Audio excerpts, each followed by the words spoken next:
यो भूतं च भव्यं च सर्वं यश्चाधितिष्ठति स्वर्यस्य च केवलं तस्मै ज्येष्ठाय ब्रह्मणे नमः। तस्मै ज्येष्ठाय ब्रह्मणे नमः। ओम शांति शांति शांति। ओम। ఈ యొక్క ఉపనిషత్ జ్ఞాన గంగా అధ్యాత్మ సత్సంగానికి వచ్చేసినటువంటి వారందరికీ నమస్తే, స్వాగతం, సుస్వాగతం. ఓం నమస్తే ఆచార్య, అందరికీ నమస్తే. నమస్తే. ఇవాళటి విషయం గ్రహ దోషము, దాని పరిష్కారము, జప ధ్యాన పూజ, అగ్నిహోత్రం, యజ్ఞం యొక్క ప్రభావము.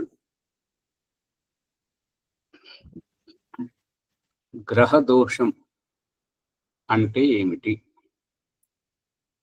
గ్రహ దోషం అంటే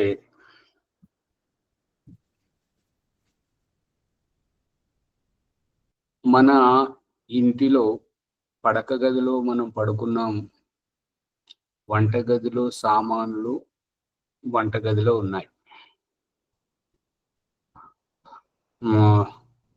సమావేశ గది అంటే హాల్లో ఉండేటువంటి కుర్చీలు, సోఫాలు, అవన్నీ వేటి స్థానంలో అవి ఉన్నాయి. పడక గదిలో పడుకున్న మనల్ని అవి ప్రభావితం చేస్తాయా? వంటగదిలో ఉన్న పాత్రలు, హాలులో ఉన్న కుర్చీలు, సోఫాలు, అవి మనల్ని ప్రభావితం చేస్తాయా? వాటంతట అవి కదిలిసినప్పుడు ప్రభావితం అవ్వాలి ప్రశ్న. అందుకని దానికి ఏంటంటే వాటి స్థానంలో అవి ఉన్నాయి, వాటి స్థానంలో అవి ఉన్నాయి. వంట పాత్రలలో, ఆ సోఫా సెట్ కుర్చీలలో క్రియా వ్యవహారం జరుగుతుందా? జరుగుతుంది. వాటిని వినియోగించుకుంటే వినియోగం వైపుకు, సహకారం వైపుకు కొనసాగుతాయి. వినియోగించకపోతే వినాశనం వైపుకు, తుప్పుబట్టి, పాడైపోయి, పుచ్చుపట్టి నాశనం వైపుకు. మనం వినియోగించుకున్నా వినియోగించుకోకపోయినా ఎప్పుడైతే తయారవుతున్నాయో అవన్నీ వినాశనం వైపే వెళుతున్నాయి. వినియోగించుకున్నప్పుడు మనకు సహకారం అవుతూ వినాశనం.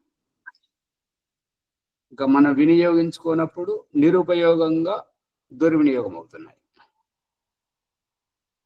అర్థమవుతుందా ఆ విషయం?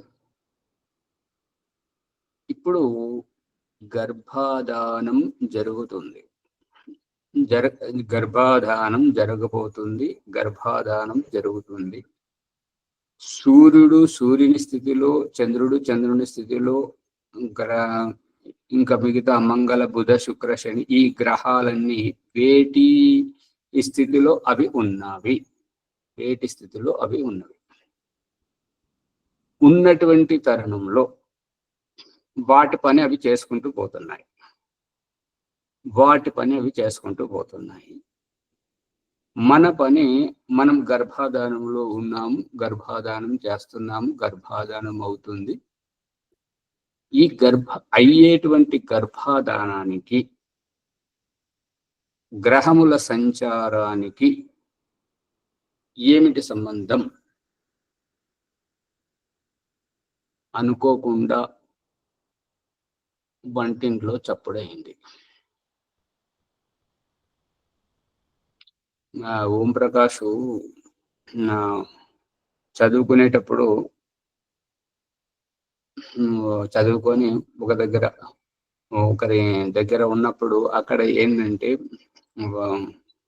కొద్దిగా లోక జ్ఞానం కలగడానికని వాళ్ళ ఇంట్లో ఏంటంటే ఏదో కార్యక్రమం ఉన్నదని చెప్పేసి వాళ్ళు కొర్రమట్ట చేపలు తీసుకొచ్చారు.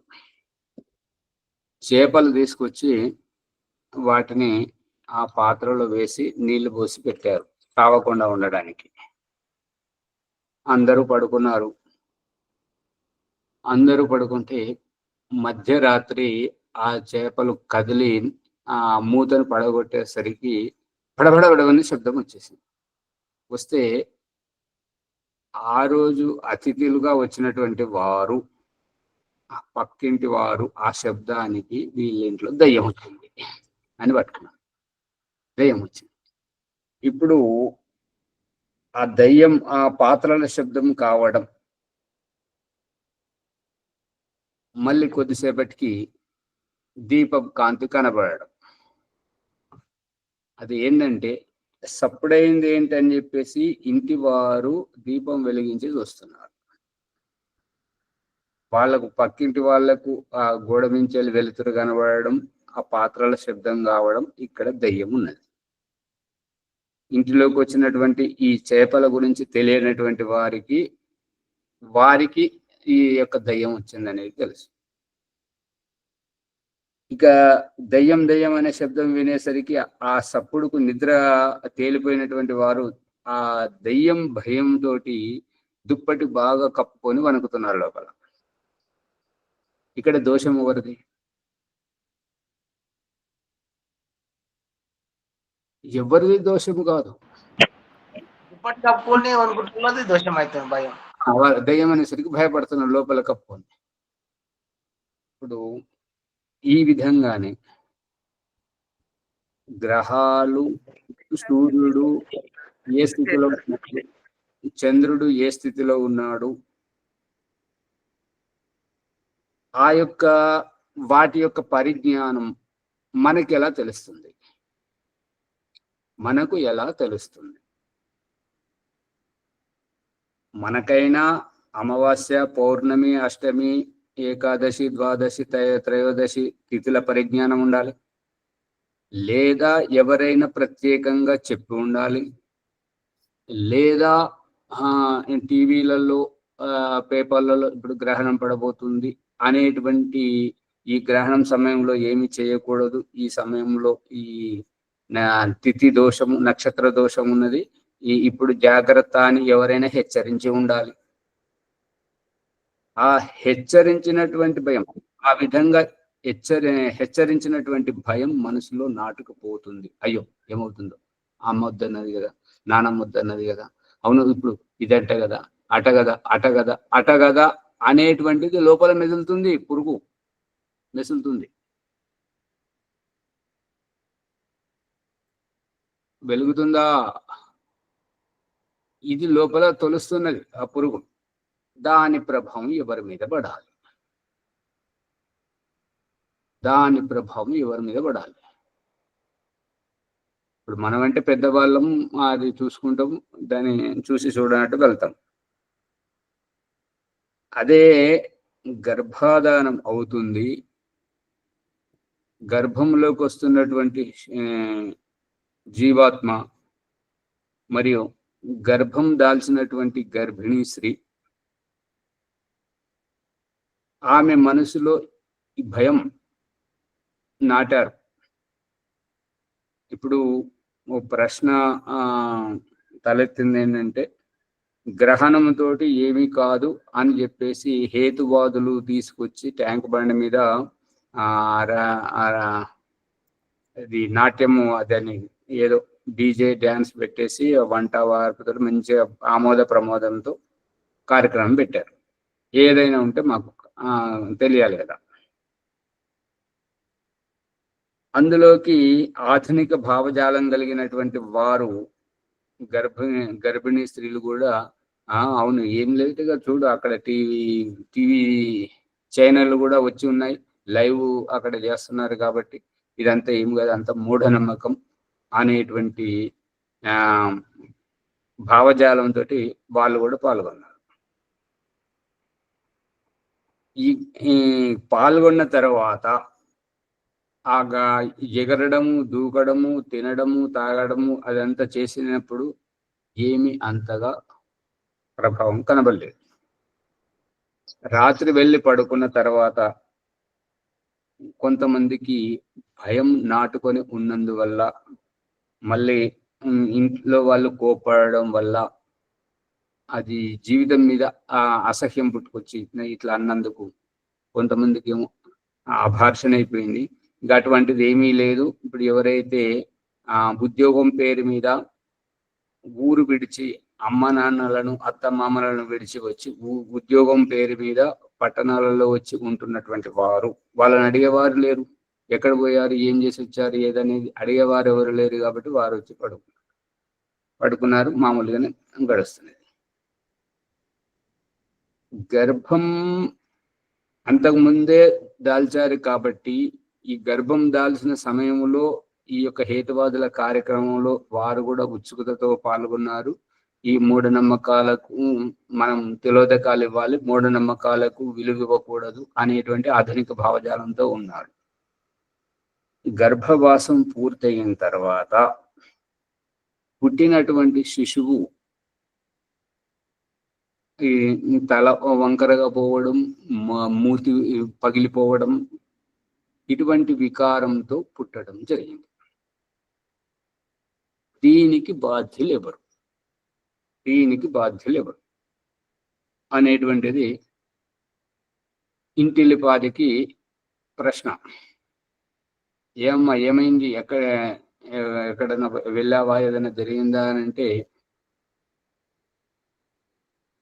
ఆమె చెప్పలేదు. చెప్తే అందరూ తిడతారని చెప్పేసి మళ్ళీ భర్తను అడిగితే అవును అట్లా ట్యాంక్ బండి మీద కార్యక్రమానికి వెళ్ళారు, అట్లా అక్కడ డీజే డ్యాన్స్ అవన్నీ ఆర్కెస్ట్రా పెట్టేసి వాళ్ళు అవన్నీ చేశారు, దాంట్లో పాల్గొన్నారు, తర్వాత విందు భోజనంలో పాల్గొని ఇట్లా వచ్చేసింది ఏంటంటే దానికి కారణం. ఇప్పుడు ఈ పుట్టినటువంటి శిశువులో వచ్చినటువంటి ఈ వికారానికి ఆ హేతువాదులు వచ్చి పరిష్కారం చూపిస్తారా?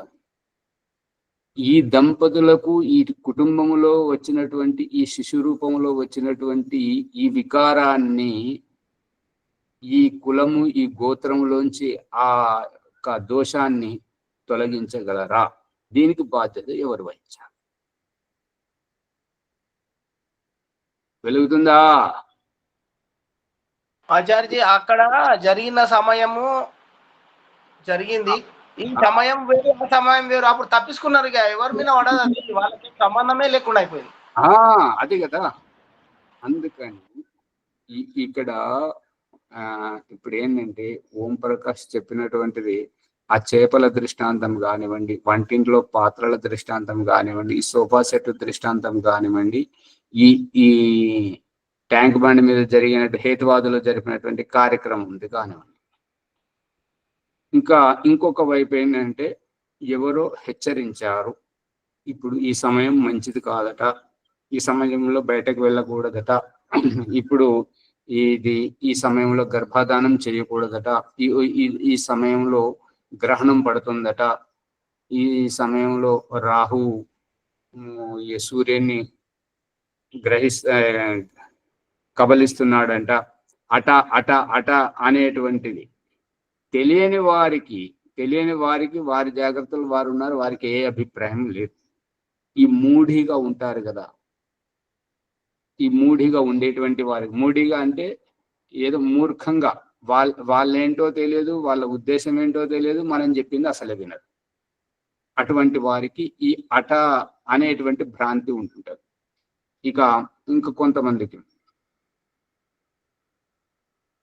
ఏదైనా చూడబోతున్నప్పుడు కిటికీలోంచే గాని ద్వారంలోంచి తలుపులకు ఎదురుగా ఒక చెట్టో ఏదో ఒకటి ఉంటుంటది, అది పదే పదే అడ్డం వస్తుంటది. దాని పట్ల విసుగు, లేదంటే ఇష్టం లేని వ్యక్తి, ఇష్టం లేని వంటకం, ఇష్టం లేని ప్రవర్తన, ఇష్టం లేని వ్యవహారం, ఇది జరుగుతుంది. అక్కడ పరిస్థితి ఏందనంటే అందరూ పెద్దవాళ్ళు, తెలిసిన వాళ్ళు, అపరిచితులు ఉన్నారు. వీరు ఈ అమ్మాయి ఎటువంటిది అంటే ఇప్పుడే పెళ్లి చేసుకొని వచ్చింది కాబట్టి ఈ అమ్మాయి అంటే ఒకటేమో అమ్మాయి అందరి ముంగటికి వెళ్ళి అనలేకపోవడం ఒక బిడియం, ఇంకొకటి అంటే వాళ్ళే ఏది లెక్క చేయకపోవడం వల్ల దాంతో కోపం అనేటువంటిది అసహిష్ణుత అనేటువంటిది మనసులో నాటుకుపోయి ఉంది. అదే తొలుస్తుంది, అదే మెసలుతో ఉంది ఎప్పటికీ. మనం ఏది పని చేయాలన్నా మనసులో అదే ఉంది. ఇది ఇక్కడికి వెళ్ళిపోతే బాగుండు, మనం ఇక్కడికి వెళ్ళిపోతే బాగుండు, ఈ చెట్టు ఇక్కడ లేకపోతే బాగుండు, ఈ వ్యక్తి చచ్చిపోతే బాగుండు అనేటువంటిది మనసులో మెదులుతుంది. పుట్టి ఆ భావజాలంతో ఎదుగుతున్నటువంటి పిండము ఆ శిశువు యొక్క మస్తిష్కములో ఇది విత్తనముగా నాటుకుపోతుంది. నాటుకుపోయినప్పుడు అతడు పుట్టిన తర్వాత నాకు ఇదొద్దు, నాకు ఈ ఇల్లు, ఈ చెట్టు తీసేయి, ఈ ఇల్లు తీసేయి, ఇక్కడొద్దు, తాతయ్య నువ్వు చచ్చిపో, అమ్మ నువ్వు చచ్చిపో అని అనడం. అతనికి ఏం తెలుసు, ఆ శిశువుకు, ఆ పిల్లవానికి ఏం తెలుసు చచ్చిపోవడం అంటే? అతనికి ఆ చెట్టు గురించి ఏం తెలుసు? అతనికి ఆ పూజ గురించి ఏం తెలుసు? ఇవన్నీ గర్భిణీ స్త్రీ ద్వారా శిశువుకు అందినటువంటి సంస్కారాలు. అందుకని వైదికంలో ఏముంటదంటే, పరిస్థితి ఏదైనా కానీ దాని నుంచి మనసును మళ్లింపజేయడం. భగవంతుడు మన నిత్యావసరాలు ఇతరుల దగ్గర పెట్టి ఎనలేని కృప చూపిస్తున్నాడు మన మీద. ఎందుకు అని అంటే, ఆ అవసర నిమిత్తకంగా మనం ఏదో ఆలోచించుకొని ఉంటున్నప్పుడు ఇంకొకరు పిలవడము, ఇంకేదో పని చెప్పడము, లేదంటే మన దగ్గరికి వచ్చి కలవడానికి చూడడము, లేదా మనల్ని రమ్మని కబరు పెట్టడము, ఇవన్నీ చేసేసరికి మన మనస్సు అనేటువంటిది దిశా పరివర్తనం అవుతుంటది. దిశా పరివర్తనం అని అంటే, మనం ఏదైతే ఆలోచిస్తున్నామో ఆ విషయం నుంచి ఈ వైపు మైండ్ డైవర్ట్, మనసు మార్పు. మంచివారు సంస్కారవంతులు చేసేది ఇదే. అందుకే గాంధీ గారు చెప్పినటువంటి సందేశం ఏంటంటే, ఖాళీగా ఉండకు, ఏదో పని చేస్తూనే ఉండు. ఏ పని లేకపోతే ఒంటి మీద చొక్కా తీసుకొని చింపుకో, చీలికలు పేలికలు చేసి చినిగిందని చెప్పి మళ్ళీ కుట్టుకో. ఇది గాంధీ గారు చెప్పినటువంటి సందేశం. మనం ఎప్పుడు వ్యస్తంగా ఉండాలి అనేటు.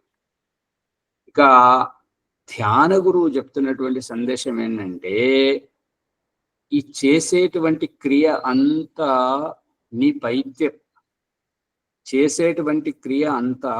పైత్యం, నువ్వు ఖాళీగా ఉండు, ఏమీ చెయ్యబోకు అనేటువంటిది. అది పైత్యం ఏంటి అని అంటే, నువ్వు కర్మ చేస్తున్నావు, దానికి ప్రతిఫలం నువ్వు అనుభవించాలి. కర్మఫలం, నువ్వు కర్మ చేయడానికి పూనుకుంటున్నావు, ఓంకారం జపిస్తున్నావు, అదొక కర్మ. మనసును ఏకాగ్రం చేస్తున్నావు, ఇదొక కర్మ. సాక్షాత్కారం చేసుకుంటున్నావు, అదొక కర్మ.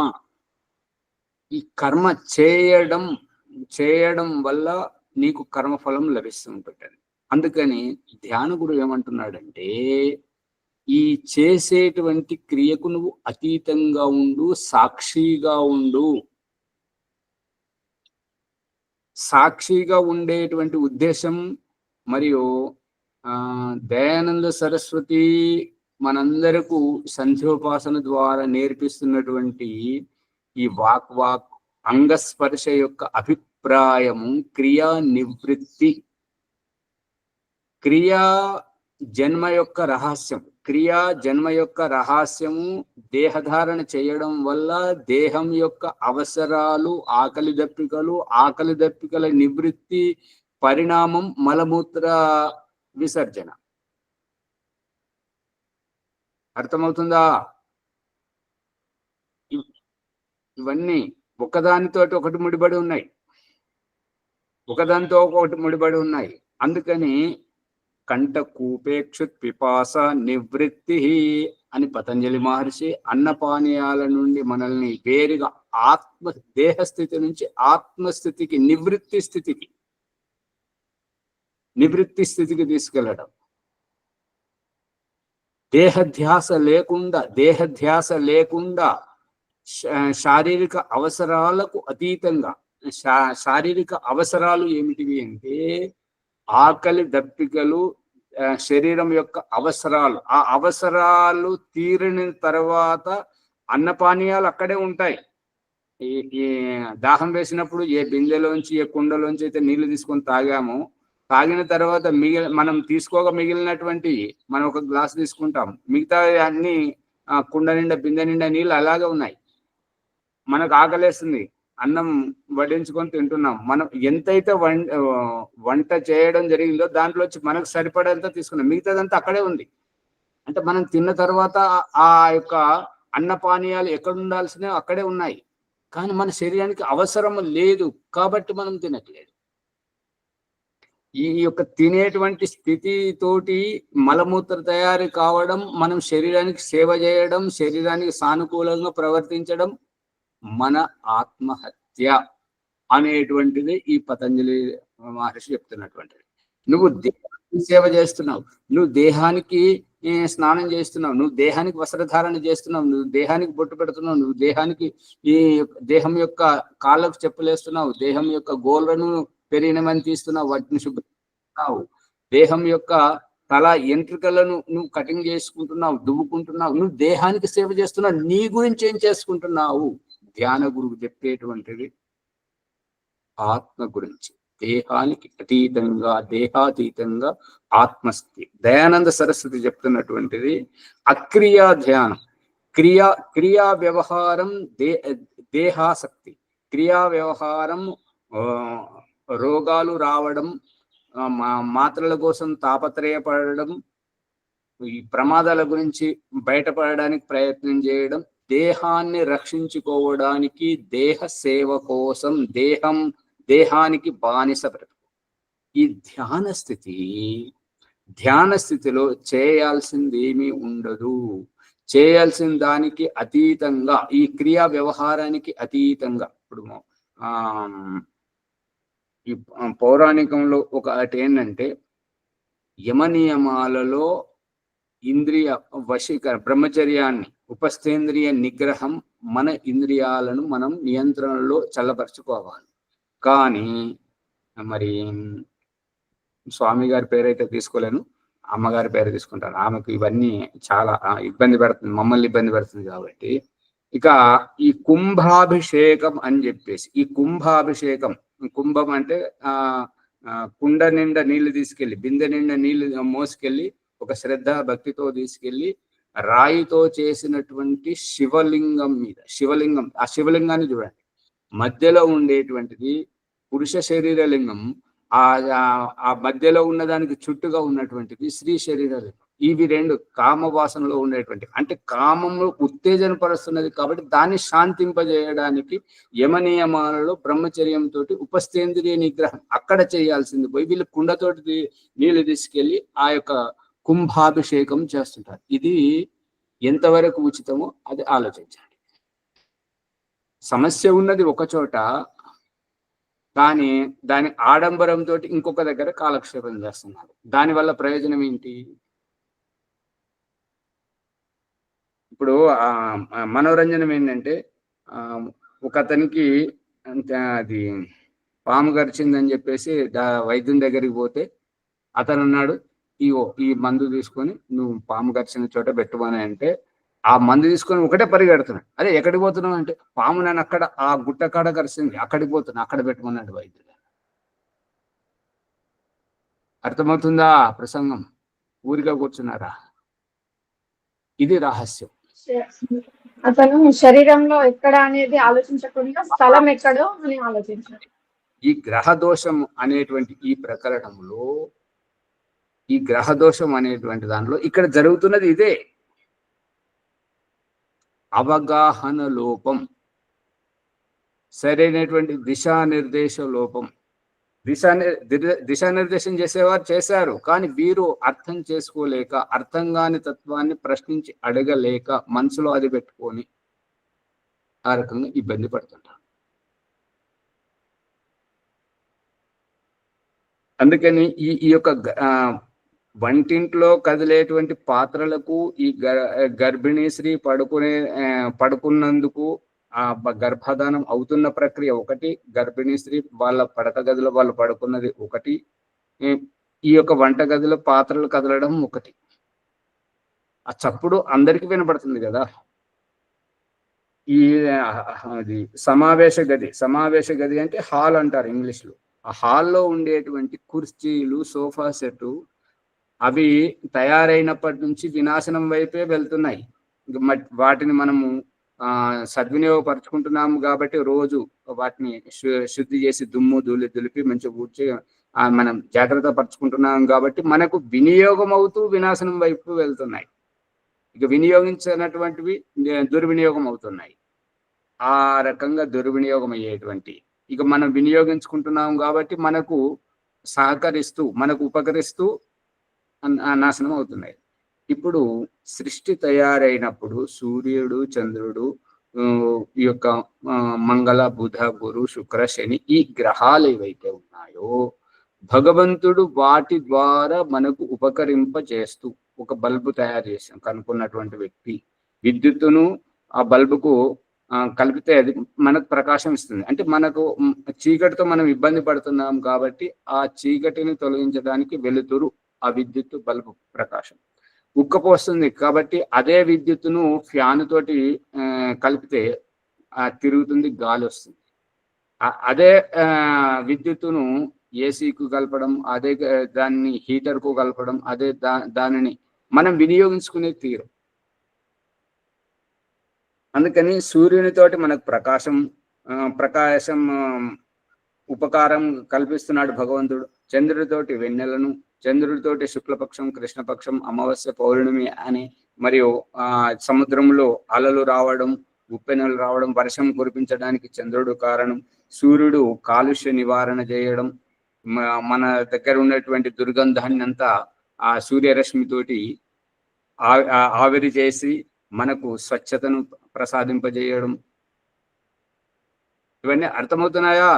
పట్టుకుంటున్నారా ప్రభాకర్ గారు, అమ్మగారు, సువర్చలమ్మ గారు? బట్టిగా కూర్చోవద్దు.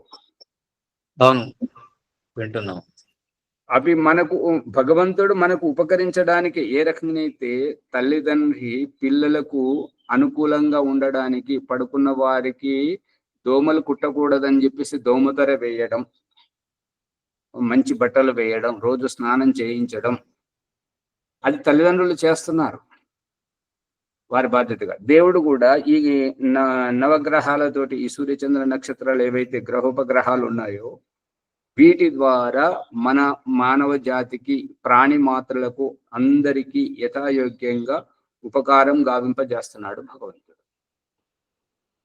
ఇంకా ఈ ఉపకారం గావింపజేస్తున్నటువంటి దాంతోటే ఈ యొక్క ఖగోళ శాస్త్రం సూర్యుని వల్ల ఏమి ఉపకారం, భూమి వల్ల ఏమి ఉపకారం, చంద్రుని వల్ల ఏమి ఉపయోగం, ఈ నక్షత్రాలు అంటే ఏంటివి, ఈ యొక్క ధ్రువ నక్షత్రం అంటే ఏంటిది, అరుంధతి నక్షత్రం అంటే ఏంటిది, ఈ గోర్కోలు అంటే ఏంటిది, ఇవన్నీ వీటి యొక్క పరిజ్ఞానాన్ని ఖగోళ శాస్త్రంలో సూర్య సిద్ధాంతం ద్వారా మనుష్య మాత్రులందరికీ అందుబాటులోకి ఆ యొక్క ఖగోళ శాస్త్రం ద్యూస్థానం యొక్క విశిష్ట జ్ఞానాన్ని మనకు అందుబాటులోకి తీసుకొచ్చారు.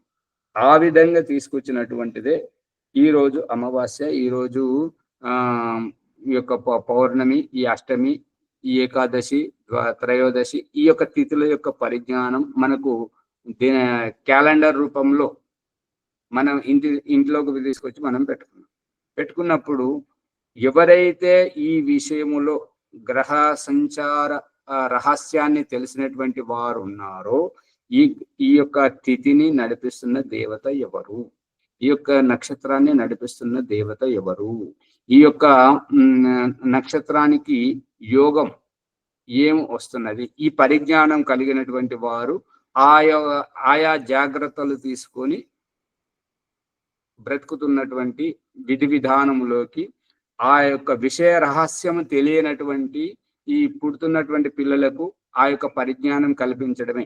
ఇవాళ సోమవారం, ఇవాళ మంగళవారం, బుధవారం, శుక్రవారం, శనివారం, ఈ యొక్క వారాల పేర్లు చెప్పడం, ఇది భగవంతుడు చెప్తున్నటువంటి ఏంటంటే ఇది దినము, ఇది రాత్రి అని, చీకటిని రాత్రిగా, వెలుతురును దినముగా చూపించడం, సూర్యోదయ సమయం, సూర్యాస్తమయ సమయం, మరియు శుక్లపక్షంలో చంద్రుడు అంచెలంచెలుగా ఎదుగుతూ చూపించడం, కృష్ణపక్షంలో అంచెలంచెలుగా చంద్రుని యొక్క కళలు తగ్గుతూ చీకటిమయంగా చేసి చూపించడం. ఈ రకంగా దేవుడు చూపిస్తున్నటువంటి దానిని ఆ క్యాలెండర్లు పండితులు దాన్ని తయారు చేసి ఈరోజు ఈ కార్యక్రమం ఉంది, ఈ యొక్క అమావాస్య ఉంది, ఈరోజు అష్టమి ఉంది, ఈరోజు త్రయోదశి ఉంది. త్రయోదశి రోజు ఏకాదశి రోజు గర్భాధానం చేస్తే ఏకాదశి తిథిని నడిపించేటువంటి దేవత రుద్రదేవత. ఆ రోజు గర్భంలో వచ్చేటువంటి శిశువు క్రోధం, తాను ఎప్పుడు ఉత్తేజభరితంగా ఉండడమే కాకుండా తన చుట్టూ ఉన్నటువంటి వారిని ఉత్తేజపరచడం, తను అశాంతిగా ఉండడమే కాకుండా ఇతరులను కూడా అశాంతిమయంగా ఉంచడం. అందు గురించి ఆ రోజు గర్భాధానం నిషేధించడం జరిగింది. త్రయోదశి తిథిని నడిపించేటువంటి దేవత కామదేవత కాబట్టి ఆ రోజు గర్భాధానం అయితే ఆ గర్భంలోకి వచ్చేటువంటి శిశువు ఎప్పుడు ఉత్తేజనంగా ఉండడం. ఏ స్త్రీని చూసినా సరే, వాళ్ళు ఎవరైనా సరే, ఇంకా ఎంత అంటే ఇంట్లో పెట్టుకున్నటువంటి ఆ దేవతల యొక్క ఆ చిత్రాలు ఏవైతే ఉన్నాయో, లక్ష్మీదేవి, సరస్వతీదేవి, ఆ పార్వతీదేవి, వాళ్ళను పూజ కూడా కళలోకి వచ్చి వారితో పాటు రమిస్తున్నట్టుగా కళలు వస్తాయి. ఆ కామదేవత యొక్క ప్రభావం ఉంటుంటది అంతగా. అందు గురించి త్రయోదశి రోజు గర్భాధానం నిషేధించడం జరిగింది. ఇక ఈ విధంగా నిషేధించినప్పుడు ఆ నిషేధాన్ని మనం పాటించాలి. ఈ యొక్క గ్రహ దోషాలు వస్తున్నప్పుడు భగవంతుడు తినకూడదు అని చెప్పాడు. ఆ గ్రహణం పడుతున్నప్పుడు ఈ యొక్క వాతావరణంలో మార్పులు వస్తుంటాయి కాబట్టి మీరు తినకూడదు అని చెప్పారు. ఒకవేళ తింటే ఏమవుతుంటది అని అంటే అది సరైనటువంటిది కాదు. ఆ తిన్నటువంటి వారికి ఆ లోపల గర్భంలో తయారైతున్నటువంటి ఆ యొక్క అక్కడికి వెళ్ళి పేగులోంచి, ఆ తల్లి శరీరం నుంచి ఆ పేగు ద్వారా వచ్చేటువంటి స్రావాలు వచ్చి ఈ యొక్క పిండం ఏర్పడుతున్నప్పుడు ఈ మూతి పగలగొట్టి చూపెట్టడం పశువులకు మరి మనుషులకు ఆ రకంగా ఈ యొక్క గ్రహదోషము అనేటువంటి దానికి ఇక మనం పరిష్కారమయంగా ఈ చేసేటువంటిది దయానంద సరస్వతి చెప్తున్నటువంటిది. ఈ యొక్క లోతైనటువంటి ఆయుర్వేద నైపుణ్యం ఉన్నటువంటి వాళ్ళు అర్థం కాని రోగాలకి ఏం చేస్తుంటారు అని అంటే, ఈ శిశువు గర్భాధానం అయ్యింది ఎప్పుడు, ఈ శిశువు పుట్టింది ఎప్పుడు, అప్పుడు ఈ యొక్క గ్రహ నక్షత్రాల యొక్క ప్రభావం ఏమిటి అనేటువంటిది అది చూసి ఇతడు ఎందుకు ఇలా ప్రవర్తిస్తున్నాడు అని అన్నదానికి పూజలు ఏం చేస్తుంటారు అంటే మనసు మార్పింప చేయడం. ఇప్పుడు ఒక పిల్లవాడు బజార్లోకి వెళ్ళినప్పుడు అమ్మ నాకు ఇది కావాలి అని పట్టుబట్టి ఏడుస్తుంటే ఆమె తెలియని వాళ్ళు ఏం చేస్తుంటారంటే కొనిస్తుంటారు, చేతికి డబ్బులు ఇస్తున్నారు, నువ్వు ఏమైనా చేసుకోని చెప్పేసి. ఇక తెలివైన వారు ఏం చేస్తుంటారు, అవునా నీకు బంగారు కొన్నావు కదా, నీకు ఇది కావాలి, ఇదిగో చూడు అని చెప్పేసి దానికంటే మంచి పదార్థాన్ని చూపెట్టడం, దానికంటే మంచి వస్తువును చూపించడం, దానికంటే మంచి నాణ్యమైనటువంటి తినుబండార పదార్థాన్ని చూపించి వాళ్ళ దృష్టిని మళ్లింపజేయడం ఈ పూజ యొక్క ఉద్దేశం. అంతే. పూజ కానీ, జపము కానీ, ధ్యానము కానీ, అగ్నిహోత్రం కానీ చేసేటువంటిది ఈ యొక్క గ్రహదోష నివారణ రూపకంగా. పట్టుకుంటున్నారా పుష్పమ్మ గారు? ఊరికే కూర్చోవద్దు. అర్థమవుతుందా? ఈ యొక్క మనసు మార్పింపజేయడమే ఈ యొక్క పూజ చేయడం కానీ, జపం చేయడం కానీ, ఈ యొక్క అగ్నిహోత్రం చేయడం కానీ, ఈ అలజడి ద్వారా మనసులో మెదులుతున్నటువంటిది తొలగిపోవడం, మనసులో ఉన్నటువంటిది అది ఆ భావజాలాన్ని చెదరగొట్టడం ఈ యొక్క పూజ.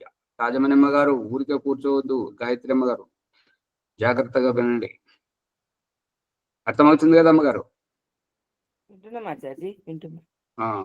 అందుకని ఈ పరిష్కారం దానం చేయడం, అన్నదానం చేయడం, గోదానం చేయడం, వస్త్రదానం చేయడం, భూదానం చేయడం, మనసు మార్పింపజేయడం. ఒక దీనులను మనకంటే దీనులను మన దగ్గరికి వచ్చి అయ్యా అని అడిగింపజేయడం, ఇదిగో అని చెప్పేసి మనం దాతలుగా మన చేత ఇప్పింపజేయడం, ఇది మనసు మళ్లింపజేయడం. శ్యామలయ్య గారు పట్టుకుంటున్నారా? అర్థమవుతుంది ఆచార్య. మనం చేసే పనుల వలన ఆ మనసులో ఉన్నటివి తొలగిపోతాయి అన్నట్టు. అంతే. వరలక్ష్మమ్మ గారు జాగ్రత్తగా వినండి, పడుకోవద్దు. ఈ ఈ ఈ యొక్క పరిష్కారం మన జీవితాన్ని సవరిస్తుంది. ఈ యొక్క మన ఈ యొక్క ఎవరి దగ్గరికి అయితే పెద్దవాళ్ళ దగ్గరికి వెళితే నువ్వు ఈ పూజ చెయ్యు, నువ్వు ఈ దానం చెయ్యు అని అంటే దానికి దీనికి ఏం సంబంధము అని అంటే, వాళ్ళు ఎవరైతే మనకి చెప్తున్నారో మన రహస్యాలను, మనం ఎందుకు ఈ సమస్యలో ఉన్నామో దాని సమస్యను తెలుసుకొని ఈ పరిష్కారాన్ని చూపిస్తున్నారు.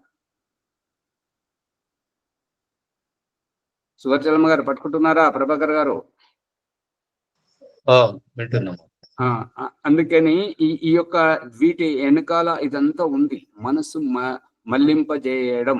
ఏదైతే మనం మనసులో పెట్టుకొని కూర్చున్నామో, ఏదైతే ఆ మనసును తొలుస్తూ ఉందో, ఏదైతే మనకు ఈ చెట్టు మీద ఒకరికి చెట్టు అడ్డం వస్తున్నదని, ఒకరికి వాళ్ళ తాతయ్య అడ్డం వస్తున్నాడని, వాళ్ళ నాన్న అంటే ఇష్టం లేదని, వాళ్ళు ఫలానా వారు చచ్చిపోవాలని, ఆ ఇల్లు అంటే ఇష్టం లేదని, ఇల్లు కూలగొట్టాలని, ఇదంతా చేసేటువంటిది ఒక అజ్ఞానం అని కాదు, కారణం ఉంది. ఆ కారణానికి తగినటువంటిది ఈ దయానంద సరస్వతి చెప్తున్నటువంటిది ఏంటంటే, 2వ సముల్లాసంలోను మరియు గర్భాధాన సంస్కారంలోను ఈ యొక్క పుంసవనము సీమంతోన్నయనంలో ప్రత్యేకంగా చెప్తున్నటువంటిది ఏంటంటే, ఈ యొక్క గర్భం దాల్చినటువంటి వారు లేదా మంచి పుస్తకాలు చదవాలి, ఉపనిషత్ ఋషి మహర్షుల యొక్క గొప్ప గొప్ప వాళ్ళ చరిత్రలు చదవాలి, వేదం చదవాలి, ఇంకా ఏదైనా కళలు, అల్లికలు కానీ, వంటలు కానీ, ఈ పూల మాలలు అల్లడం కానీ ఆ కళలలో ఉండాలి. లేదంటే ఏదైనా బొమ్మలు వేయడం, ఆర్టిఫిషియల్ ఏదైతే చేస్తున్నారో వ్యస్తంగా ఉండాలి. ఇంకా దయానంద సరస్వతి చెప్పింది ఏంటంటే, వీణావాదనం, ధార్మిక చర్చ, ఆధ్యాత్మిక చర్చ, ఆత్మ పరమాత్మల యొక్క చర్చ. ఆ గర్భిణీ స్త్రీ దగ్గరికి వచ్చినటువంటి వారు కూడా ఈ యొక్క ఆధ్యాత్మిక చర్చని చేయాలి.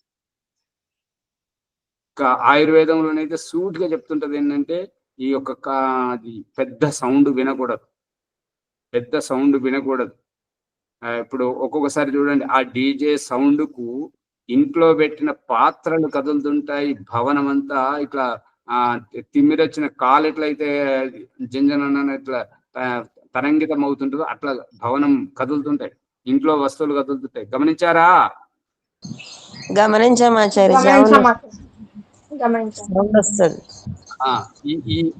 ఈ వ్యక్తికి చెప్పండి, ఎవరైతే హేతువాదులుగా ఉండి ట్యాంక్ బాండ్ మీద కార్యక్రమం పెట్టి వంట వారపుతోటి డీజే డ్యాన్స్ ఆర్కెస్ట్రా పెట్టి వీళ్ళని మతి భ్రమింపజేస్తున్నారా లేదా?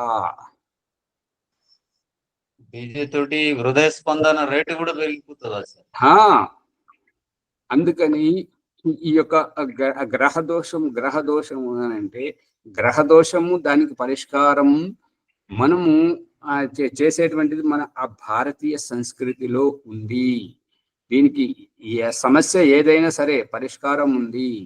కాకపోతే ఆ తెలిసిన వాళ్ళు, ఈ సమస్య తెలిసినటువంటి వారు, పరిష్కారం తెలిసినటువంటి వారు మనకు కలవాలి. మనం వారి సంయోగంలో ఉంటే అది జరుగుతుంది. అందుకే దేవుడు మన జీవితాన్ని ఆగమాగం పశువులాగా కాకుండా ఏంటంటే బాధ్యతగా తల్లిదండ్రుల వాళ్ళ గర్భంలో పుట్టించి వాళ్ళ సాన్నిధ్యంలో పెరిగేటట్టుగా, గురువు సాన్నిధ్యంలో మనం ఎదిగేటట్టుగా, బుద్ధి వికాసం అయ్యేటట్టుగా మనకు అంత వ్యవస్థితం చేశాడు. అందుకని ఇదంతా పరిష్కారమయంగా ఉంది. అంత ప్రతిదానికి పరిష్కారం ఉంది. ఈ యొక్క ఎవరైతే ఈ యొక్క జన్మ నక్షత్రము అది పెట్టుకొని కూర్చున్నారో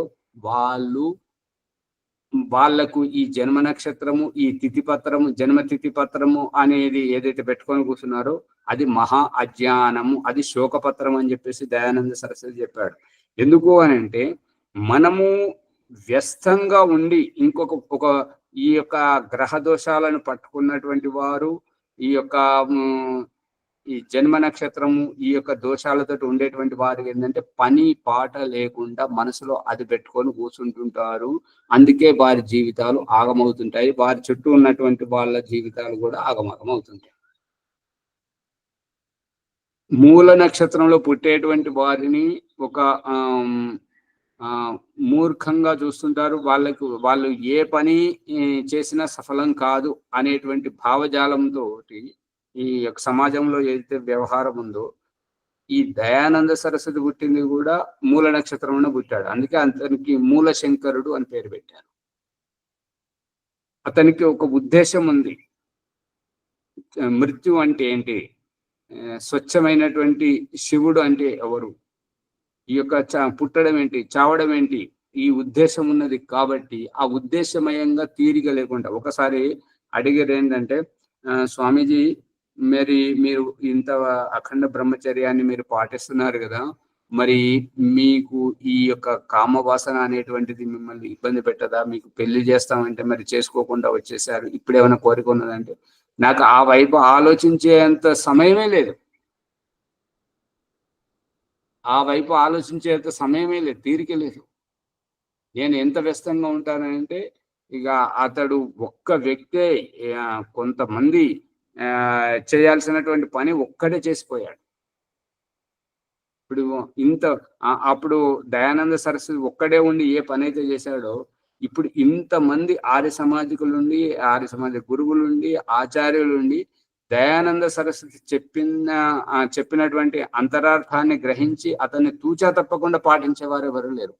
అతని దోషాలు వెతికించి ఇది ఇలాగే ఇది అని చెప్పేసి తన మనసులో ఉండేటువంటి కల్పనలన్నీ దయానంద సరస్వతితో జోడించి సమాజాన్ని తప్పుదో పట్టించే విధంగానే ఉన్నారే తప్ప వేదమును అర్థం చేసుకునేవారు చాలా అరుదు.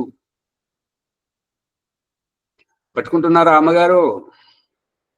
అవునాచార్యజీ, అవునవును. అందుకని ఈ యొక్క గ్రహ దోషం పేరుతోటి ఇబ్బంది పడాల్సిన అవసరం లేదు. గ్రహ దోషంతో గ్రహాలు వాటి పని అవి చేసుకుంటుంటే మన పని మనం చేసుకుంటూ ఉండాలి. ఈ గ్రహ దోష ప్రభావం ఎక్కడ ఉంటుంటది అని అంటే, మనం పని పాట లేక, జీవితానికి ఒక ఉద్దేశము లేక, మనకు ఒక నిర్దిష్టమైనటువంటి కార్య ప్రణాళి లేకపోవడం వల్ల ఈ యొక్క గ్రహ దోషాలు అవి ఇవన్నీ ఉంటాయి. ఇప్పుడు చూడండి, గర్భాధానం అవుతుంది, గర్భంతో ఉన్నటువంటి మనుషులకు ఇవైతే కుక్కలకి ఏమున్నాయి, పక్షులకి ఏమున్నాయి, పశువులకి ఏమున్నాయి, అవి కూడా గర్భం దాలుస్తున్నాయి, అవి కూడా కాపురం చేస్తున్నాయి, అవి కూడా పిల్లల్ని కంటున్నాయి కదా, వాటి సంతతి కూడా వస్తుంది కదా. మరి అవి ఏ గ్రహ దోషం చేస్తున్నాయి? ఇది మాట్లాడరు దేవుడా పొద్దున బట్టి. ఓ ఆచార్య, వాటికి మనంతా ఏదైనా మనమేమో ఆలోచిస్తాం కదా ఆచార్య. మరి అందుకని గ్రహ దోషం పేరు మీద జీవితాలు నాశనం చేసుకోవద్దు. బుద్ధి వికాసం లేదా ఆచార్య? ఇప్పుడు గ్రహ దోషము ఉన్నది అని అంటే దానికి పరిష్కారం కూడా ఉంది. పరిష్కారం వెతుకు, అంతేగాని గ్రహ దోషం ఉంది, అయ్యో ఈ మూల నక్షత్రంలో పుట్టిండు, ఎదురుకాళ్ళతో పుట్టిండు, అదే పట్టుకొని కూర్చుంటున్నావు కానీ మరి దానికి పరిష్కారం ఏంటి? భగవంతుడు కర్మఫలానుసారంగా కాలు లేకుండా, చెయ్యి లేకుండా, కళ్ళు లేకుండా, చెవిల వినికిడి శక్తి లేకుండా, మాట్లాడే సామర్థ్యం లేకుండా పుట్టిస్తున్నాడు. కానీ వాళ్ళ జీవితం ఆగుతలేదు కదా, ముందుకు నడిపిస్తున్నాడు కదా. మనది మంచిగా నడవచ్చు, వాళ్ళది కొంచెం గెంతుకుంటా నడవచ్చు, కానీ నడుస్తుంది కదా. ఇప్పుడు బాలలత చూడండి, బాలలత వారికి కాళ్ళే లేవు. బాలలత గురించి తెలుసా? యూట్యూబర్. దాన్నే నిమరేషన్ అట్లా ఎప్పుడు అనుకుంటా ఉంటే దాన్ని ఇంకా పెద్దగా పెరిగిపోతుంది. కాబట్టి దాని గురించి ఎక్కువ ఆలోచన చేయొద్దు అంటున్నారు. అది ఆమె ఎంత మంచి ప్రేరణ ఇస్తుంది, ఇంపాక్ట్ లో కూడా వస్తుంటది. కంపా నాగేశ్వరరావు గారు పెట్టేటువంటి దాంట్లోకి వచ్చి ఎంత ప్రేరణ ఇస్తుంటారు. అవునా సార్? చాలా అద్భుతమైనటువంటి. అందుకే గాని మన బలహీనతను మనం పట్టుకొని కూర్చుండొద్దు, మన జీవితాలు ఆగమైతాయి. ఈ గ్రహ దోషం ఏమీ చేయలేదు, మన పని మనం. శిక్షణ ఇస్తుంది ఆచార్య? ఐఏఎస్ వాళ్ళకు శిక్షణ ఇస్తుంది. ఇప్పుడు మొన్న మేము ఒకరింటికి వెళ్ళాం. వారు అన్నారు, మీరు ఎందుకన్నావు, నువ్వు అన్నావు కాబట్టి మేము పుట్టాం అని చెప్పేసి తల్లిదండ్రులను హింసించడం, అదంతా అజ్ఞానం. వాళ్ళకు జీవితంలో ఉద్దేశం లేదు, ఏది లేదు, పైసా సంపాదించేది లేదు. మన తల్లిదండ్రులు సంపాదించిన డబ్బుతోటే పూట గడపాలి, అన్ని చేయాలి. వాళ్ళు కష్టపడేది లేదు, పైసా సంపాదించేది లేదు. నాకు ఇట్లున్నది, నాకు గ్రహదోషం ఉంది, ఇది ఉన్నది, అది ఉన్నది. మీరు కన్నారు కాబట్టి మేము పుట్టాము, మీరు కనకపోతే మేమెందుకు పుడతాం అనేటువంటి మూర్ఖత పూర్ణమైనటువంటి భావజాలంతో జీవితాలను ఆగం చేసుకుంటుంటారు. ఇక తల్లిదండ్రులు కూడా కొంతమంది ఏమంటారంటే, నీకు గ్రహదోషం ఉందిరా, అందుకే నువ్వు ముందుకు పోతలేవురా అని చెప్పేసి వాళ్ళను హిప్నోటిజం చేయడం, వాళ్ళని ఇంకా దిగజార్చడం, దీనివల్ల జీవితాలు ఆగమైపోతున్నాయి. కాబట్టి ఈ యొక్క ప్రతి సమస్యకు పరిష్కారం ఉంది. ఈ యొక్క వీడియో వింటున్నటువంటి వారు ఎవరైనా సరే, మీ ఈ యొక్క గ్రహాల సంబంధించి ఏదైనా సరే దీనికి పరిష్కారానికి యజ్ఞం మీద రీసెర్చ్ చేసి యజ్ఞ చికిత్సగా ప్రతిదానికి యొక్క ఓం ప్రకాష్ చేసినటువంటి ఇహపరలోకంలో వారి అనుభవాలను కూడా పెట్టి చూపించాడు. కాబట్టి ప్రతిదానికి పరిష్కారం ఉంది. జీవితాలను ఆగం చేసుకోవద్దు, గ్రహదోషం ఉంది అని చెప్పేసి మీరు ఇబ్బంది పడద్దు, ఇతరులను ఇబ్బంది పెట్టద్దు. భగవంతుడు మనకు ఈ విధమైనటువంటి జీవితం ఇచ్చాడు, ఈ తల్లిదండ్రుల కడుపున పుట్టించాడు. కాబట్టి మన తల్లిదండ్రుల కర్మఫలం, మన కర్మఫలం ఒకరికొకరికి ముడిపడి ఉన్నది. కాబట్టి అది అవశ్యమేవ భోక్తవ్యం, కృతం కర్మ శుభాశుభం. శుభమే కానీ అశుభమే కానీ దానిని మనము మన తలరాతను మనం మార్చుకోవాలి. మన ఇది దయానంద సరస్వతి ఆర్య సమాజం చెప్పేది ఏంటంటే, ఈ యొక్క గ్రహదోషంతో ఈ మూల నక్షత్రంలో పుట్టారని, ఈ యొక్క అమావాస్య రోజని, ఇంకా ఇటువంటి భ్రాంతులతోటి జీవితాన్ని ఆగం చేసుకునే కంటే, అవును సరే అమావాస్య రోజు పుట్టాం, దాని పరిష్కారం ఏంటి? మూల నక్షత్రం రోజు పుట్టాం, దాని పరిష్కారం ఏంటి? అది బేగం బజార్లో అప్పుడప్పుడు వెళ్తుంటే కనబడుతుంటది. ఏంటంటే, దుకాణం తిరిగి పైసలు అడుక్కునే వాళ్ళు సీతారాం అని చెప్పేసి మొదట రాసుకుంటాడు. అంటే అతనికి భిక్ష ఇచ్చేవారు అది చదువుకొని, ఇతడు ఎందుకు సీతారాం అని రాసుకొని వచ్చాడు కాబట్టి అతనికి ఇవ్వడం, అంతే కదా. అది మనసులో ఉన్నది బయట రాసుకుంటున్నాడు. అంటే ఆ నోటితోటి అంటే కొద్దిగా ఎనర్జీ, ఊర్జా శక్తి ఖర్చు అవుతుంది కదా, అందుకని నోటి మీద సీతారాం అని రాసుకొని వచ్చాడు. ఇదంతా ఇది బయటకు చూపించేటువంటిది నాటకం. బాలాజీ గారు అర్థమవుతుందా?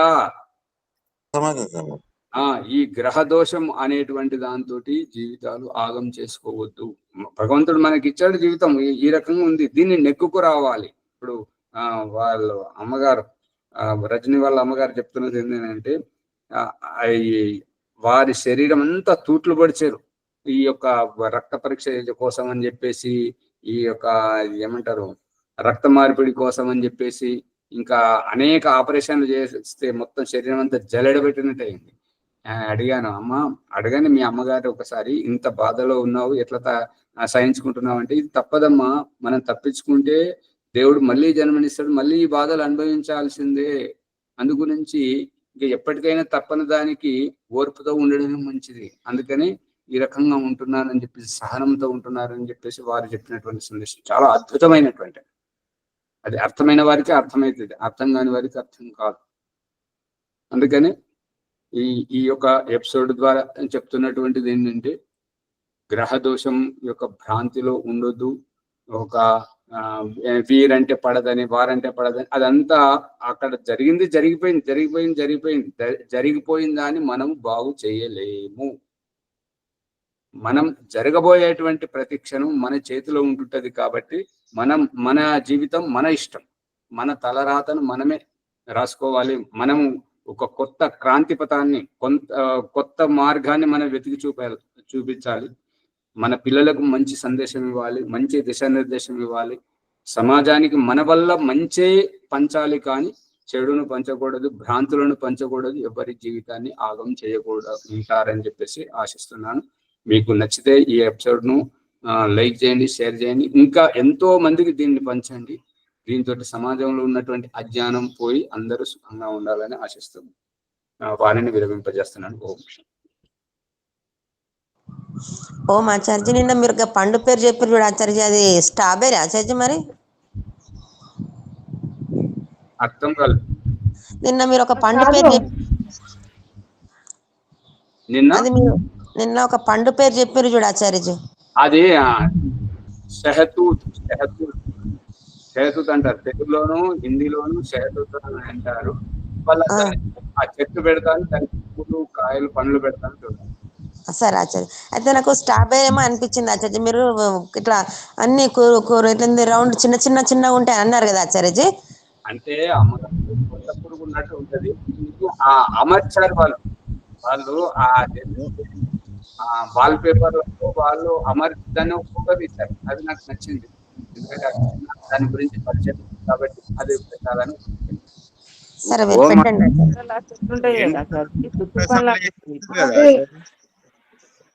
ఒక్కరి తర్వాత ఒకరు మాట్లాడారు.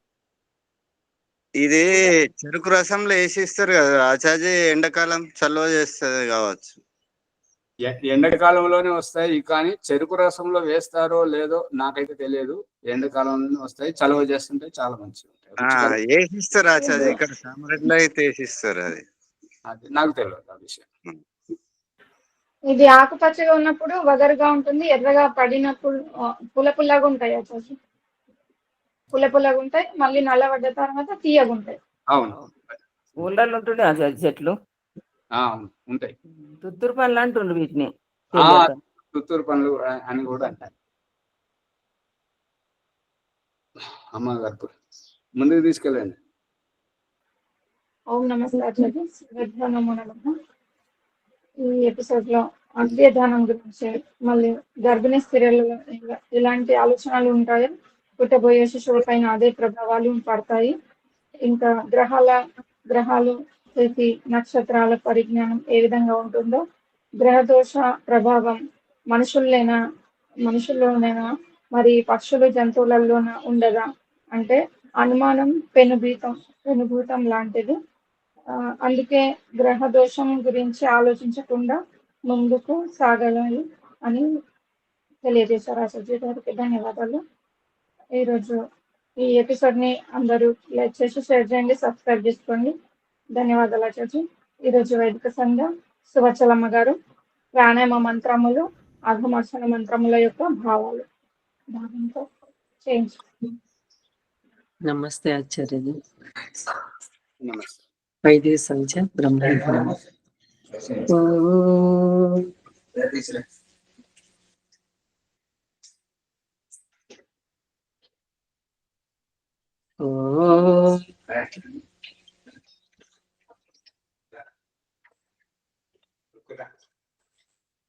సువర్చలమ్మ గారు, ఆచార్య మీరు వేరే గదులైనా కూర్చోండి, లేదంటే వాళ్ళని కొంచెం ఉండమని చెప్పండి. మీరు చేసేటప్పుడు వాళ్ళన్నీ వినపడుతుంటాయి. చేయించండి ఇప్పుడే. పుట్టబోయే శిశువుకి ఆత్మభావం. ఓం అమృతోపస్తరణమసి స్వాహ. ఓం అమృతాపిధానమసి స్వాహ.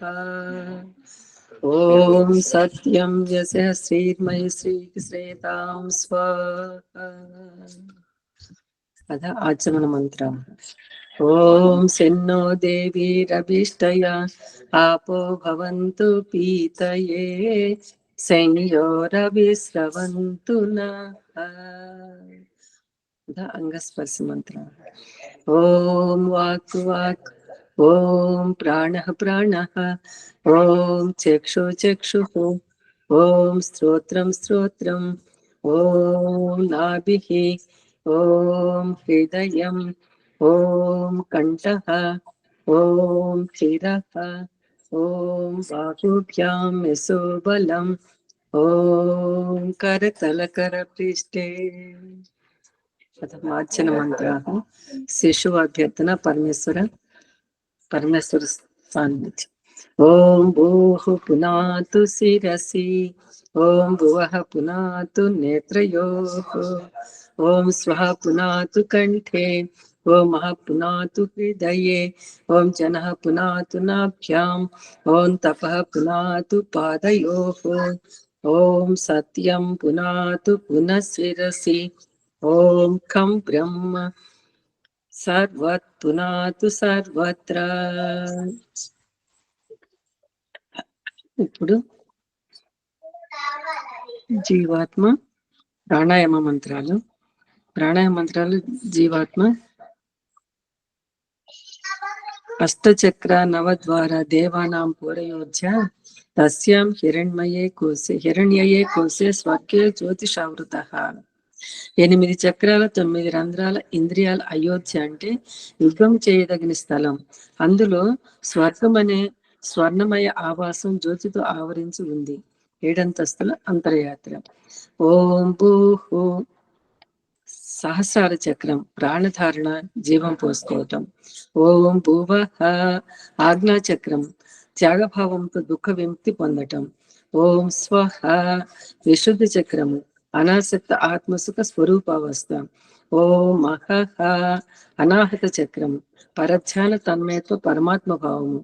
ఓం జనః మణిపూర చక్రం, అమృతస్య నాభిః అంటే ప్రసవంలో శిశువు తెచ్చుకున్న పేగుబంధములే ఆ పరమాత్మతో ఈ ఆధ్యాత్మిక సాధక జీవాత్మక అవినాభావ సంబంధమని ఈ జానీ ప్రాదుర్భావ జనః నాభి యొక్క అభిప్రాయం. ఓం తపః స్వాదిష్టాన చక్రం, దేహం కింద వైపు నుండి కనపడని ఆత్మను పైకి పొగను వ్యవహారికంగా చూపటం. అంటే తోలు పిస్తోలుతో మాయాగుణుని పేల్చి ముక్కుకు వాసన ఆత్మకు తెలియచేయటం గమనార్హం. ఈ దృష్టాంతరాన్ని గృహస్థ జీవితంలో 2 చేతులతో చండి పిల్లల్ని ఎత్తుకోజేసి చూపటం గమనార్హం. అంటే ఓం సత్యం మూలధార చక్రం, సత్యం జ్ఞానం అనంతం బ్రహ్మ తైత్రోపనిషత్తు. జ్ఞానము సత్యము బ్రహ్మ అనంతము. అనేక శరీరరహిత ముక్త జీవాత్మ బ్రహ్మ పరమాత్మలో ఉంటుంది. ఆ ముక్తాత్మకు ప్రాపంచిక సుఖ దుఃఖముల స్పర్శ సంపర్క అభావములో ఆనందమగ్నమై ఉంటుంది. ఈ విధంగా యథా పంచావతిష్టంతే జ్ఞానాన్ని మనసా సహా బుద్ధిస్తిన విచేష్టతే తమాకుకు పరమాం గతి కఠోపనిషత్తులో. శుద్ధ మనసుతో పాటు పంచేంద్రియాల ప్రాణం జీవితంతో ఉంటాయి. మరియు బుద్ధి అంటే ప్రారంభం పరిష్కరించబడిన ఆత్మ నిర్మలము స్థిరచిత్తంతో ఉంటుంది. దీనినే పరిమితి అనగా మోక్షము అంటాము. ఇది సంచోపాసన ప్రథమోచ్ఛ్వాస అదా సంజోపాసన ద్వితీయోచ్ఛ్వాస. నిన్న ప్రారంభించిన సంజోపాసన సఫలమైన వారు ఉపర్యుక్త పురుషార్థములో తరించిపోయారు. కాబట్టి ఈ అగమర్షణ పాప నివృత్తి తాపత్రయం వారిది కాదు. అందులో అసఫలమై ఇక మీదట సఫలం అవ్వాలని వారి తహతకలాట. మరియు ఎప్పుడో వెళ్ళిన వారి తే బ్రహ్మలోకే పరాంతకాలే పరామృతాత్ అని పరిముచ్యంతి సర్వే మండకోపనిషత్తు. బ్రహ్మానందాన్ని ఉపభోగించి మహాకల్పము తరువాత పునః ముక్తి సుఖాన్ని ఏవగించి పునరాగమనం. అగమర్షణ మంత్రము అగమర్షణ ప్రకరణము 190వ సూక్తంలో చివరి సందేశం. జీవితంలో తప్పు చేసేవారు దుఃఖ జన్మ ప్రవృత్తి దోషమిచ్చే అజ్ఞానంతో అసంతృప్తితో దిగజారి ఎలాగంటే భౌతిక స్థానం నుండి దిగజారటం, దుఃఖ నివృత్తిని బట్టి పాప ప్రవృత్తి, స్వార్థ సుఖాన్ని బట్టి కుట్ర కుతంత్రాలు, అధ్యాత్మ జ్ఞానంలో అధపతనం, జన్మము కులవృత్తి ఏకభావం, అట్టడుగు వర్గాల ఆత్మికోభావం నిర్లక్ష్యం. ఇక దిగజారుడికి అవకాశం లేని అట్టడుగు స్థాయి నుండి ఆ ఆత్మకోన్నతి గావించుకొని జీవన్ముక్త అవస్థను సంప్రాప్తించుకోవటం మన జీవితముకు సార్థకత. ఇదే ఆర్య సమాజ సంస్థాపక ఆధ్యాత్మిక గురువు మహర్షి దేవ దయానంద సరస్వతి సంజోపాసన ద్వారా మనుష్య మాత్రలకు ప్రసాదించిన దివ్య సందేశం. అనగా ఇంతవరకు నిన్నటి సాయంత్రం సంజోపాసన ఇప్పుడు ఈ విధంగా ఇలా పూర్తయింది. ఇక ఇవాళ సాయంకాలీన సంధ్యోపాసన ఇప్పుడు ఈ బ్రహ్మ ముహూర్తంలో ఆరంభిస్తున్నాం. అంటే నిన్నటి సంధ్యోపాసన పరిపూర్ణంగా చేయలేకపోయాం కాబట్టి అసఫలమై సంధ్యోపాసన ముగించుకొని లేచి వస్తుంటాం గమనార్హం. అందుకే ఈసారి ఎలాగైనా సఫలము కావాలని దృఢ సంకల్పించుడికి ఈ అగమర్షణ మంత్ర ప్రకరణం. ఓం ऋतं च सत्यं च पीता तपसो जजायत ततो रात्र जायत ततः समुद्रोर्नवः समुद्रादर्णवादपि संवत्सरो अजायत अहोरात्राणि विदधद् विश्वस्य मिषतो वसि ओम सूर्या चंद्रमसौ धाता यदा पूर्वमकल्पयत् दिवं च पृथिवीं च అంతరిక్షమదోస్వహ. ఈ అగమర్షణ మంత్రాలు అంటే సృష్టికర్త పరమాత్మ మరియు సృష్టికర్మ విచారణ. జగదీశ్వరుడు సర్వవ్యాపకుడు, న్యాయకారి, సర్వత్రా సర్వదా జీవులందరి కర్మలను ప్రత్యక్షంగా చూస్తున్నాడని, పాపం వైపు ఆత్మ మరియు మనసును ఎన్నటికి పోనీయకూడదు, అంతేగాక ఎప్పుడు ధర్మయుక్త కర్మలను సక్రియమై ఉండవలేనని ఓదార్పుతో సాంత్వననివ్వటం. గతం గతః, జరిగిందేదో జరిగింది, గతాన్ని మర్చిపో, వర్తమానం సద్వినియోగం పరచుకోమంటుంది. నిర్ణయం నీది, భవిష్యత్ నీది. పాపం చేస్తే మళ్ళీ పరాజయం నిన్ను చులకన చేస్తూ దిగదారుస్తుంది. అగమర్షణ మంత్ర ప్రకరణము 10వ మండలం 190వ సూక్తంలో సంపూర్ణ కాల పరిగణన జ్యోతిష్యము విషయము ఉంటుంది. వైదిక అవైదికముల మధ్య భేదము. మహర్షి దేవదయానంద సరస్వతి పూర్వపు జైన బౌద్ధ మతాల నుంచి ఆ తర్వాత వచ్చిన గురువు అవతారవాదుల ప్రభావ ఆధ్యాత్మిక ప్రపంచమంతా ఈ మనసు చుట్టే పరిమితమై ఉండేది. ఆ మనసు గురించి వేద భగవానుడు వేదంలో ఇలా చెప్పాడు: ఇమాని యాని పంచేంద్రియాణి మనకు షష్టాని మే కృది బ్రహ్మణ సంస్థితాని. అథర్వ వేదం. ఈ పంచేంద్రియాలతో మనసు నా 6వ ఇంద్రియం, 6 ఇంద్రియం అని ఒకరి అభిప్రాయం చెప్పనైనది. మనక షష్టాన్ని నపుంసలింగం అంటే జడమని అభిప్రాయం. జడ పూజోపాసన అంటే అవైదికము ఆ అభిప్రాయము. అవైదో అతడి గురించి కపిల మహర్షి ఇలా చెప్పాడు: సత్వరజస్తంసాం సామ్యావస్థ ప్రకృతే మహాన్ మహత అహంకారాత్ పంచ తన్మాత్రాన్ని ఉభయమింద్రియం మనక పురుష ఇది 25 గణ. సాంఖ్య దర్శనంలో 1వ 60వ సూత్రము. మనసు తర్వాత పురుష శబ్దం వివరిస్తూ సత్యార్థ ప్రకాశ 8వ సముల్లాసమున సృష్టి విద్యా ప్రకరణంలో ఆత్మ మరియు పరమాత్మ అని మన ఈ ఆధ్యాత్మిక ప్రపంచానికి చేతన పరిచయం చేస్తూ ఆర్య సమాజం ద్వారా నూతన చైతన్య శంకరము పూరించారు. ఆర్య సమాజ సిద్ధాంతము చేతన పరమేశ్వరుని పూజించమని చెప్తుంది. ఈ నిగూఢ రహస్యాన్ని వివరించమని చెప్పుటకే ఈ 2వసారి ఆచమనం. ఓం శన్నో దేవి రభిష్టయ ఆపో భవంతు పీతయే సంయోరవిస్రవంతు నః. తర్వాత మనసా పరిక్రమ మంత్రాలు. ఓం ప్రాచీదిగగ్నిరధిపతిరసితో రక్షితాదిత్యా ఈశవః.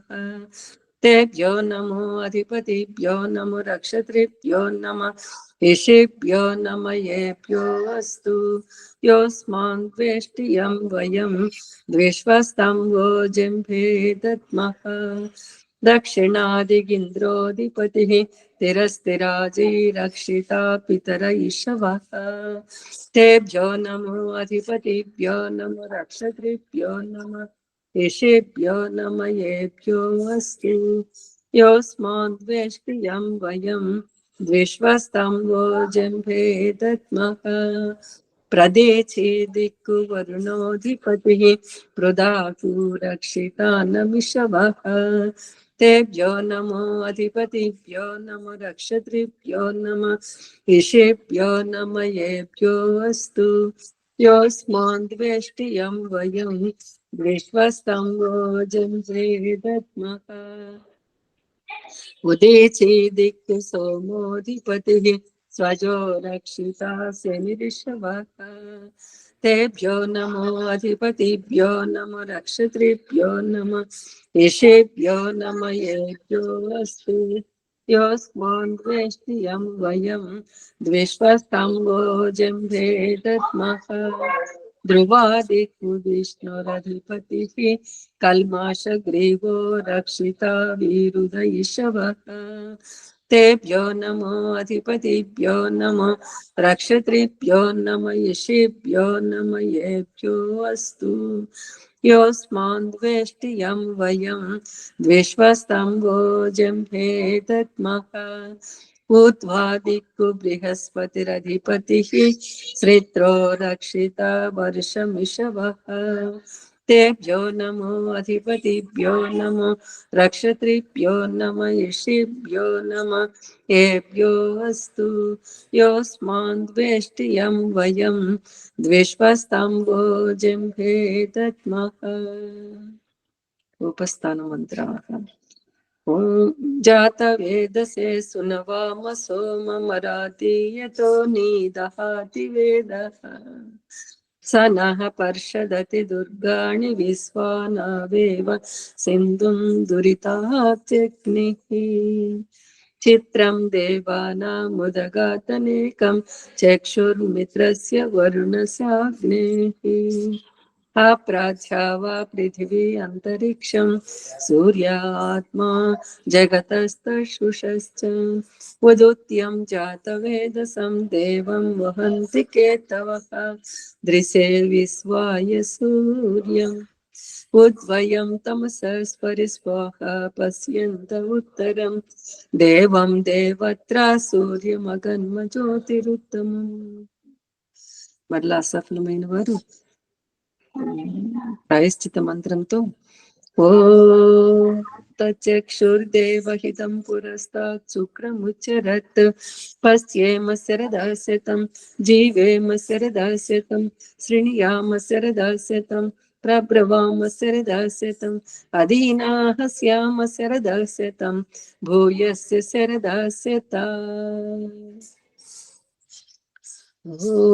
शन्नो देवीरभिष्टया आपो भवन्तु पीतये संयोरविस्रवन्तु नः गायत्री ॐ भूर्भुवस्वः तत्सवितुर्वरेण्यं भर्गो देवस्य धीमहि धियो यो नः प्रचोदयात् హే జగదీశ్వర దయానిధి మీ అనంత కృప వల్ల మేము చేస్తున్న జప ఉపాసనాది కర్మముల మూలమున ధర్మ అర్థ కామ మోక్షముల నుండి చతుర్విధ పురుషార్థముల సిద్ధిని ఈ జన్మ ఎందు సంప్రాప్తించి పొందుముగాక. ఓం నమ శంభవాయ చ మయోభవాయ చ నమ శంకరాయ చ మయస్కరాయ చ నమ శివాయ చ శివతరాయ చ. ఆచమన మంత్రం. ఓం సిన్నో దేవీరభిష్టయా आपो भवन्तु पीतये संयोरविस्रवन्तु नः. ఓం శాంతి శాంతి శాంతి. ఇది బ్రహ్మయజ్ఞం సమాప్తి. ధన్యవాదాలు. సువత్సలమ్మ గారికి ధన్యవాదాలు. అత శాంతి పాఠ. ఓం దేవ శాంతి అంతరిక్షం శాంతి పృథివీ శాంతి ఆపః శాంతి ఓషధః శాంతి వనస్పతయః శాంతి విశ్వే దేవాః శాంతి బ్రహ్మ శాంతి సర్వం శాంతి శాంతిరేవ శాంతి సామా శాంతిరేధి. ఓం శాంతి శాంతి శాంతి. ఓం నమస్కారాచార్య సర్వభ్యో నమో నమః. ఈ ఎపిసోడ్ ని అందరూ లైక్ చేసి షేర్ చేయండి, సబ్స్క్రైబ్ చేసుకోండి. ధన్యవాదాలు. పుష్ప గారు. నమస్తే ఆచార్య. పుష్ప సువత్సలమ్మ గారు. మీరు నిన్న అడిగారు కదా వాటిని గురించి, కర్రల గురించి.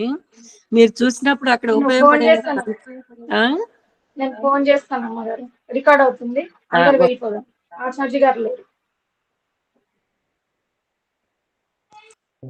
నమస్తే ఆచార్య. సర్వేభ్యో నమో నమః. నమస్తే ఆచార్య నమస్తే. సర్వేభ్యో నమో నమః. కరెంటు పోయింది మధ్యలో.